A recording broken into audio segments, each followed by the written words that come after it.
Quais foram as provas concretas que foram consideradas na condenação do ex-presidente Lula? A gente tem testemunhas que fizeram acordo de colaboração, a gente tem testemunhas que não fizeram acordo de colaboração e depuseram, a gente tem os documentos. Que tem uma digital dele, qual é a prova? O caso lá vamos lá, o sítio de Atibaia. Você utiliza a propriedade como se fosse proprietário. Ocupa lá, inclusive, a suíte do casal. Teus bens estão lá. Se o sítio é de um amigo, poxa, é um bom amigo muito chegado teu. E aí o que você tem? As empreiteiras, Odebrecht, OAS, fazendo reformas no sítio lá de Atibaia, sem receber nenhum tostão. Eu nunca ouvi falar que a Odebrecht fazia reforma em sítio, OAS fazia reforma em sítio. Mas esse é uma ponta do iceberg. O fato é que você tem um esquema que perdurou durante o governo do PT, em que envolveu o quê? Loteamento político da Petrobras, com diretores e gerentes encarregados de arrecadar pagamentos de grandes empreiteiras, como se fosse uma regra do jogo, e esse dinheiro ia para eles parte, que eles enriqueciam, e parte para o mundo político, seja para financiamento ilegal de campanha, ou seja para enriquecimento ilícito dos políticos. A Odebrecht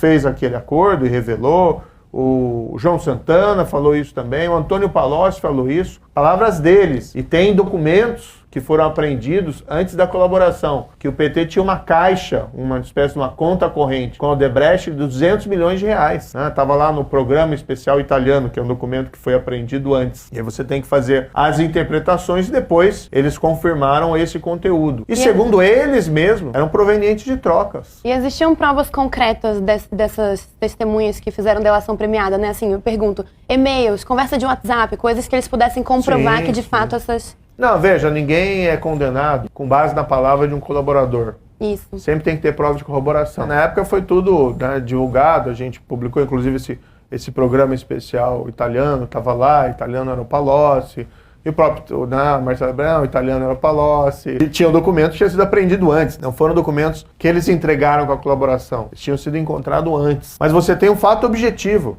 para os céticos, 6 bilhões de reais que a Petrobras retomou por conta da Lava Jato. Então esse dinheiro é o quê? Invenção? As pessoas foram lá, confessaram, pagaram porque queriam fazer uma contribuição para os cofres públicos, para a República Brasileira. Isso aconteceu em qual governo? Governo do PT. Presidência da República do Lula e depois da Dilma. Os fatos são inegáveis. Quem julgou isso, às vezes também tem esse problema. Querem colocar, não, o Moro decidiu. Não. Eu proferi a sentença de primeira instância, que foi confirmada pelo Tribunal em Porto Alegre, por mais 3 juízes, que foi confirmada no STJ por mais 5 juízes, e 3 anos depois vem essa historinha. Era para ser julgado em Brasília.